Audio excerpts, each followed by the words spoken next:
Seorang prajurit muda di kemiliteran menceritakan kepada saya bahwa selama beberapa tahun sebelum menjadi prajurit, ia mencoba masuk ke sekolah kedokteran dan selalu gagal karena batas kuota tertentu.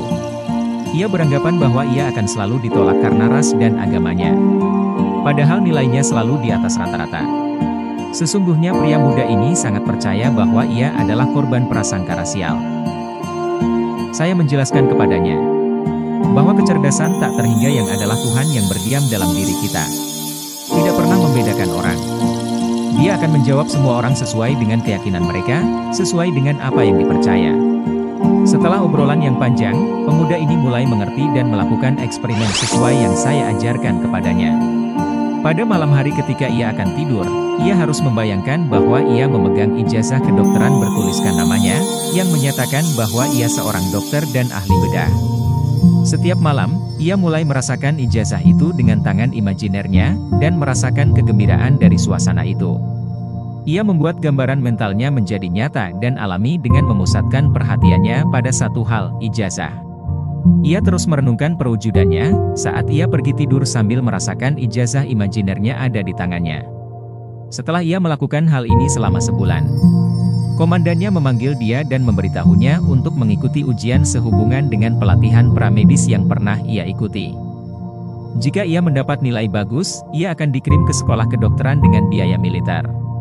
Saat mengikuti ujian, ia tidak mengalami kesulitan dalam menyelesaikan ujian, dan lolos masuk ke sekolah kedokteran dengan mudah. Pada akhirnya, ia menyadari bahwa ia tidak harus masuk sekolah kedokteran untuk menjadi dokter, walaupun ia seorang prajurit, ia tetap bisa menjadi dokter, selama ia menyerahkan sepenuhnya pada kecerdasan tak terhingga yang ada dalam pikiran dan hatinya, segala sesuatu menjadi mungkin. Ia percaya, Tuhan membukakan pintu bagi dirinya untuk mewujudkan keinginan hatinya, yang selalu ia yakini setiap malam melalui perasaan imajinernya dan keyakinannya. Kisah ini memberi pesan. Percayalah, kamu akan menjadi apa yang kamu yakini. Kamu hanya membutuhkan keselarasan antara apa yang ada dalam pikiranmu dengan apa yang kamu dapatkan dalam imajinermu menjadi sebuah keyakinan yang teguh. Iman adalah suatu cara berpikir, suatu sikap pikiran yang mendapatkan hasil.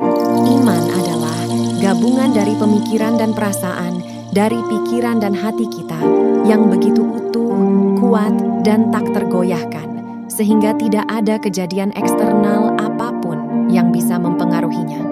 Semua orang memiliki iman, namun sayangnya, beberapa orang memiliki iman pada kegagalan, penyakit, kecelakaan, kemalangan, dan hal-hal negatif lainnya. Harus diingat bahwa kita memiliki iman, tapi bagaimana kita menggunakannya? Apakah secara konstruktif atau negatif? Sikap, mental, dan kepercayaan kitalah yang mencerminkan iman kita, menciptakan surga dan neraka kita sendiri.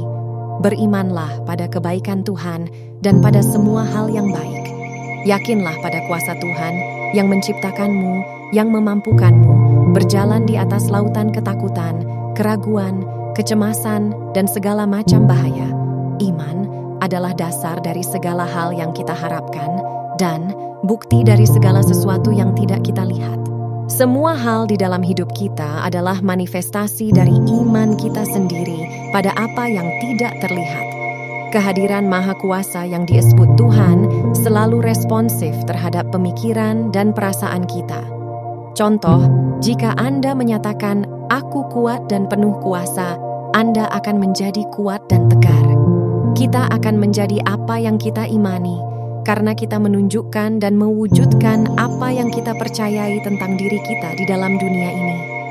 Buah dari iman yang benar adalah kesehatan, kebahagiaan, kedamaian, kasih sayang, niat baik, kemakmuran, keamanan, ketenangan, keseimbangan, ketentraman, dan kesejahteraan.